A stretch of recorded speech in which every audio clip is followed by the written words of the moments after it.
What do you do when someone you love says something you can't unhear? When the harm isn't abstract, but personal, and when speaking up feels like it could cost you the relationship or your dignity. Today's episode walks step by step through a communication framework that helps you navigate conversations with family and friends without abandoning your values, your safety, or yourself. Welcome to Communication Skills for Working Women.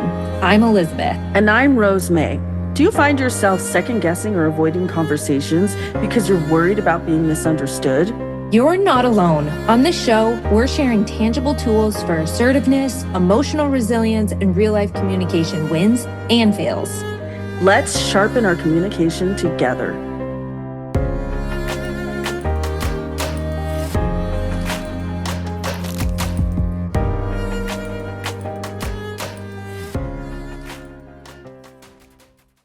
So I'm going to start with a personal story. So if you're just joining us, the study of human behavior is basically my life's work.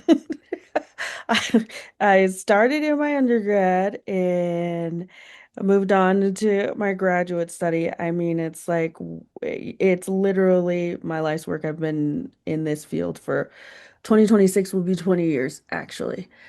So pretty important in helping me as a clinician, as a practitioner, as a human. I was having a conversation once with a family member, and I can't even remember the topic of the conversation because this is probably close to 10 years ago. And the comment was made that they didn't believe in psychology, psychology is a junk science, and anything related to mental health doesn't exist. And you know what, Elizabeth, you asked me right before this, do I think that this person has come around? And I would say, actually, when I think about it, I mean, it has been like 10 years, maybe a little bit more than that. It has been some time, and I think experiences lend themselves to opportunities for growth. And so perhaps that is an area where they have grown. But I remember being like, hello, I'm in the room, I'm sitting right next to you, and you're telling me that the thing that that I feel so passionate about, the thing that has guided I guess, like a huge part of my life doesn't exist and is junk. Yeah. Yeah, I was not. I'm still mad about it, right? I think at the time I was like, really? Okay, whatever. You know, what? Okay, boomer.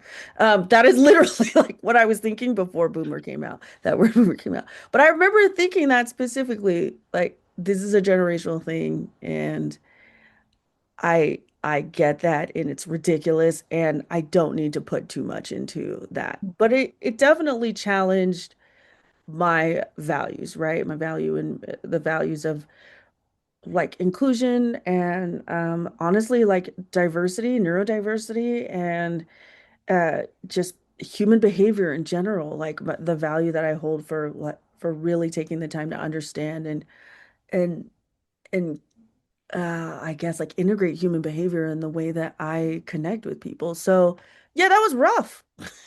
Before we get into the framework, I have a couple questions for you. Okay. How has this impacted your relationship? Because you said this was a family member. Mm-hmm.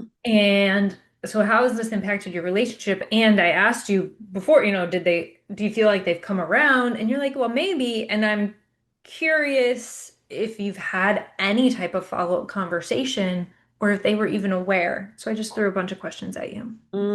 Never had a follow-up question. I don't know that they were aware. I won't say that they weren't, because definitely, I mean, I've had some times when I've said something and then later thought about it. I'm like, oh man, maybe that wasn't the best way to phrase that, or I wonder how that could have harmed someone and never returned to the conversation, right? But maybe vowed to do better. So no, never returned to that conversation. I think the relationship changed and that I am very protective of any projects that I'm involved in, any experiences that I have related to my job, unless they seem to be, unless they're anecdotal in a way that might help explain a concept or relate to something. But I'm very, very protective about what I'm doing, how I'm doing it, where I'm doing it, and with whom. I don't, I choose not to share that because it is something so important and personal to me. So I think that's probably how it's changed. I realize that, like, again, maybe this is 10 years ago and some things have changed to some degree, but I realize that not everybody wants to have a conversation about mental health also, right? And how that impacts people. So that's probably how that's changed that aspect of the relationship. Okay, before I go too rogue, let's get back to the communication framework. Okay. What can we do when our values don't match others? Let's go through our communication framework. So, first, we Hang want on. I want to pause real quick. Let's just really quick sum up like when values don't match each other. oh, okay. So Rose shared like life work.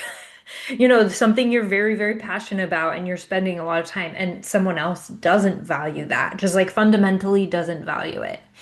Political opinions, religious opinions, how to spend your time. So that's something that's very much, I think, of value that we judge people on often, but we don't recognize that it is a value.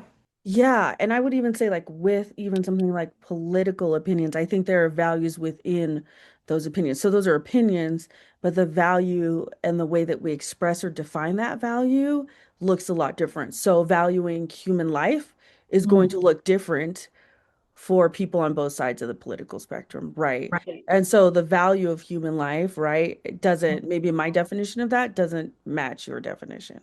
Right. And Absolutely. yeah, Absolutely. And so when we talk about values, so we can talk about like value of human life, value of career and life work.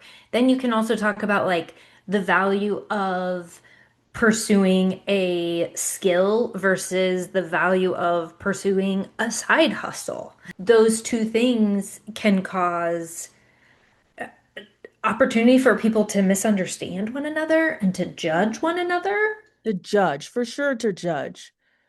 Yes. Yeah. Because we make judgments about people all the time. Yeah.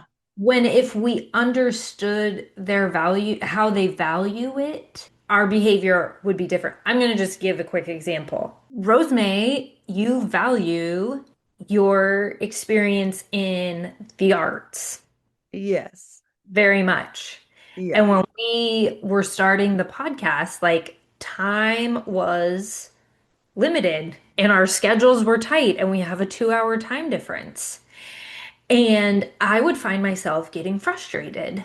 And I would find myself being like, why am I getting frustrated? Like, not a big deal. But I'm like, when I recognized it was because I didn't value how you, I just didn't value what you value. All of a sudden I Mhm. just went, oh, like it took all the frustration away because I respect people's values. Right, right. And when I started to recognize that that's something that's a value for you to be able to grow and progress in that way, to do this, like it meets many needs in your life.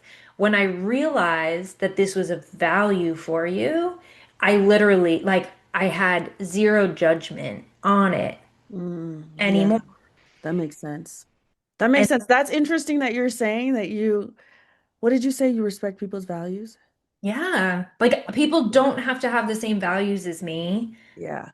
They don't. But when I understand like, oh, they're not doing this just because. Like this is something that they value in their life, 99% of the time, I'm gonna respect that. Okay.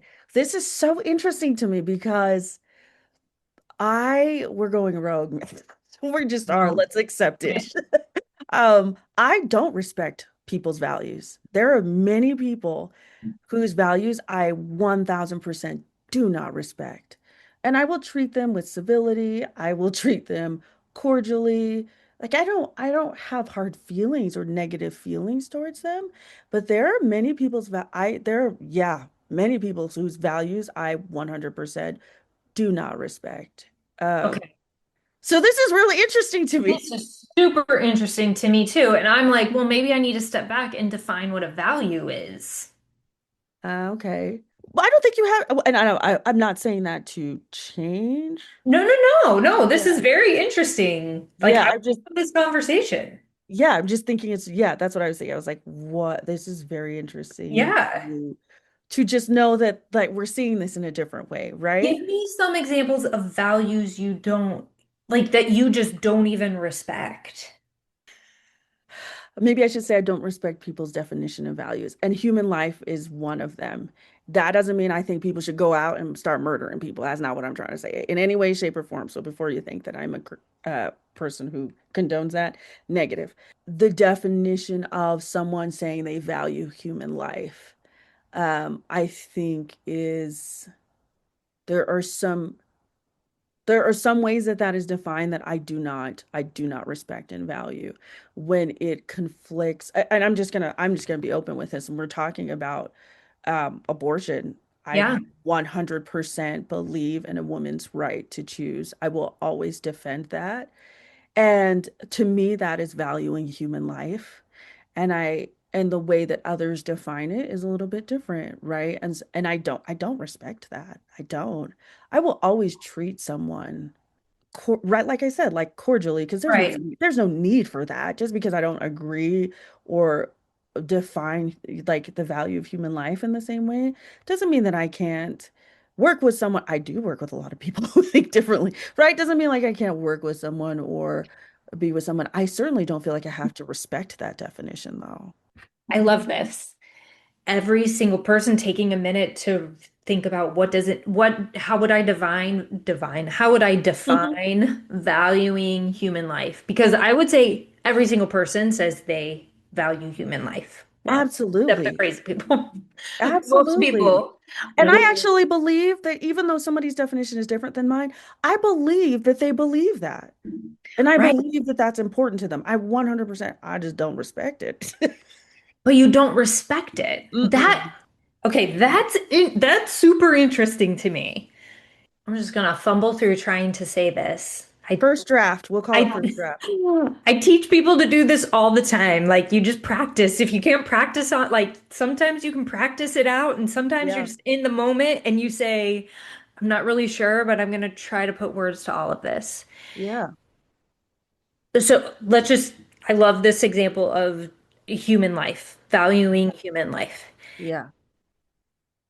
Because I too I value that little baby and I value that mother and her right for to have medical services and all of these things. Yeah.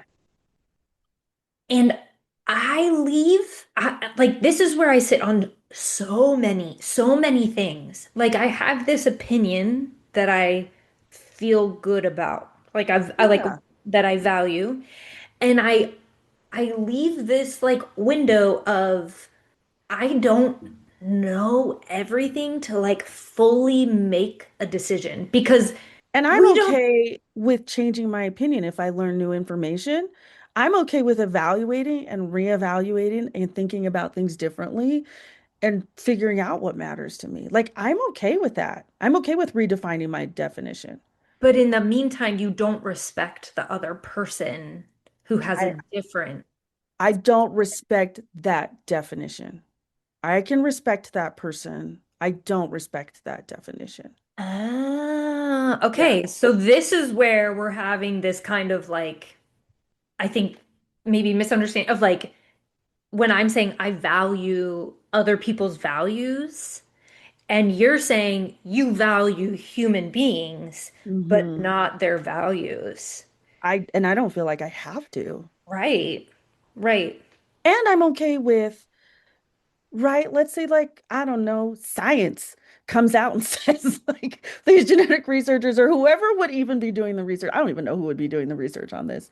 But whoever's doing the research on this says something that is contrary to my definition or Mhm. my experience of valuing human life. I'm okay to step back and reflect and change, like open and expand my mind to think about something differently. I'm 1000, and I have done that because I actually haven't always felt this way in my life.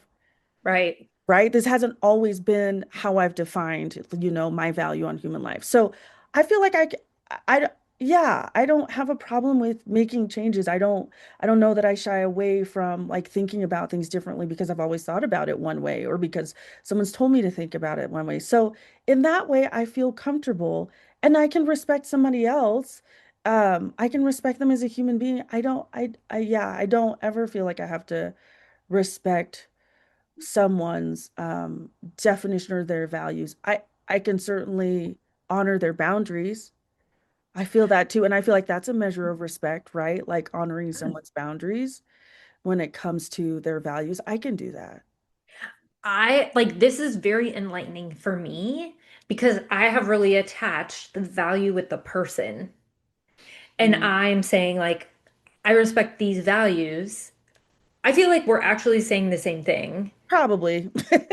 But no, like, I think my intent was the same, but you had clarity that I actually need. So thank you. Oh, That you respect human beings yes, and you respect that they're going to have different opinions, ideas, and values than you. totally. And you respect the fact that you don't know everything and your values and opinions may change, but in the moment, you can respect a human and let them hold a different value than you, Totally. which I actually think is the true meat of this episode.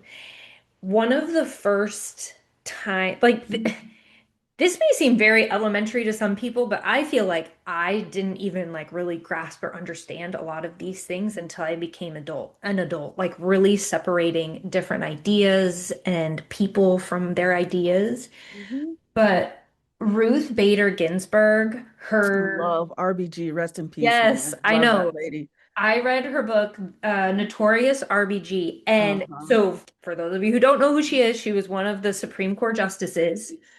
And she talks about how First female. the first female, you are Mhm. correct. I should, Oh, that that's should okay. be noted. It's just Yes, that's a very important first female mother, wife, Mhm. incredible woman. Her Like story is it really is you, incredible. Anyways, any person, any human would be any human. inspired by Yeah. her story. Yeah. And I loved reading this Notorious RBG, and she talks about how the Supreme Court justices, I mean, they talk about different opinions, different values, and she talks about how they have an annual, I think it's around Hmm. the holidays, get Yeah. together. Yep. And I mean, these are people that like are defining law, Hmm. making decisions that change the way our country runs. They have very different ideas and values, For and sure. they will come together. And she said, and we talk about art, and we talk about Hmm. music, and we talk about our children and the things that we're creating. And I just, I'm like, why can't we do this as human beings all the time? Good question, Oh, actually. well, listen to me 10 minutes ago in this episode. That's why we can't, because we keep the value in the person the same. Mm, And we think we have to respect both. Like, we think that if I respect this value, or if I don't respect this value, then I don't respect this person. right. Right. Right. Instead of saying, like, this person has a different opinion than me, and I may not understand it, and I may actually think that they are nuts. And this person still has all these other things that make them a person that Yeah. I can value and that I can engage in. But I think the problem is that like we're not this is different for me because I have to sit with this every day, right? Like clients come in and they come out and they have different sets of values. This is actually really controversial in the therapy world right now, but like I don't have a choice but to learn how to do this. So this is part of like my everyday lived experience and I've had time to like work this out in my mind so that I can be helpful to Right. people, but also so I can exist in the same space. So I've kind of had this shoved in my face like for a very long time. I think though, in the the experience we live in America right now, though, to exist, we have to be able to start to understand that people can have different values than us, and Hmm. we can still respect one another as human beings, and we can even find places to connect Yeah. with one another, even if there is something that in the core of you that makes your heart beat that they don't view the same way. Hmm. This is making me think of the podcast with it's the Diary of a CEO, and he's interviewing Brene Brown, and she talks about this very thing. And I'm not going to try to summarize it, but we will link it in the show notes. Because this is a really important thing for all of us to do. Because I'm very few families, very few communities, very few groups all see eye to eye on Mm, it's true. really important topics. Hmm. 1000% agree with that. If you enjoyed this episode, make sure to follow and share and leave us a review. Maybe we'll read your review on the show. Maybe we will. Maybe we will. So until next time, Speak clearly and listen bravely. When you feel confident in your communication, everything changes. we'd love to hear your wins, failures, and insights on Instagram at Communication Skills for Women. Leave a review and connect with us. Until next time, speak clearly and listen bravely.